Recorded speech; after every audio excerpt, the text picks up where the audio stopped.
চোখের সামনে এমন সবসময় সবুজ দেখতে কার ভালো লাগে? আমার তো বেশ ভালো লাগে।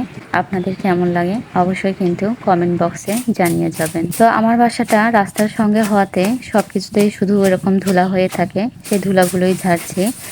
আর পুরো বাসাটা আজকে পরিষ্কার করব। তো সেই ভিডিওটি আজকে থাকছে। আমার পুরো ভিডিওটির সঙ্গেই থাকবেন। তো আসসালামু আলাইকুম সবাইকে। সবাই কেমন আছেন? আশা করছি যে যেখান থেকে আমার এই ভিডিওটি দেখছেন সকলেই অনেক ভালো আছেন এবং সুস্থ আছেন। আলহামদুলিল্লাহ আমি অনেক ভালো আছি। আপনাদের সাথে আজকের এই ভিডিওটি শুধু কাজ, রান্না বান্না, ঘর পরিষ্কার করা এগুলোই, আর সাথে কিছু গল্পও করব। আচ্ছা বলেন তো, একটা মানুষকে ঠিক কতটা ভালোবাসলে তার জন্য অসুস্থ হতে হয়? একটা মানুষকে ঠিক কতটা নিজের ভাবলে তাকে মনে করে রাত বিরাতে হাউমাউ করে কাঁদতে হয়? আর হ্যাঁ, এই যে টেবিলে দেখতে পাচ্ছেন, এখানে আমি হাত দিয়ে এমনিতেই নিজের নাম লেখার চেষ্টা করতেছি। কী জন্য? এখানে অনেক ধুলা জমে গেছে আমার বেলকনিতে।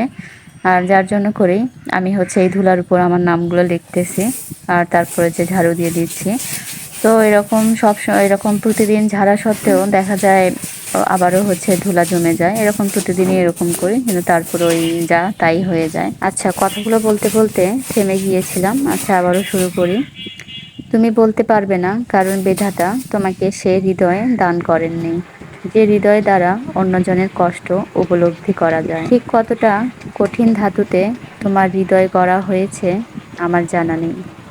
তবু এতটুকু বলতে পারি, পৃথিবীর সমস্ত কঠিন ধাতু গলে গেলেও তোমার হৃদয় গলবে না। একটা মানুষ ঠিক কতটা পাষাণ হলে প্রিয়জনের অসুস্থতার খবর শুনেও চুপ থাকতে পারে?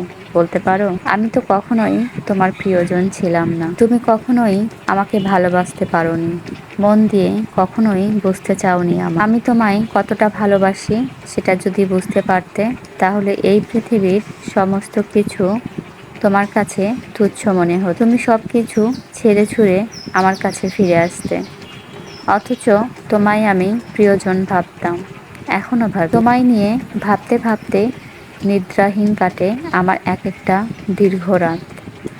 আমার সমস্ত কিছুতেই যেন তোমার বিচরণ, তোমার বসবাস। আমি ভেবেছিলাম আমিও হয়তো সারা জীবন তোমারই প্রিয়জন থাকব। অথচ তোমার প্রিয়জনের মধ্যেও এখন আর আমি নেই। আমি হয়ে গেলাম অবহেলায় মরানো কোনো পুরাতন বস্তু। যখন তোমার অবহেলায় আমি বারবার ছিটকে পড়ে যাই, তখন খুব ইচ্ছে হয় শক্ত করে উঠে দাঁড়াতে। আজকের মতো এখানেই। সবাই ভালো থাকবেন, সুস্থ থাকবেন।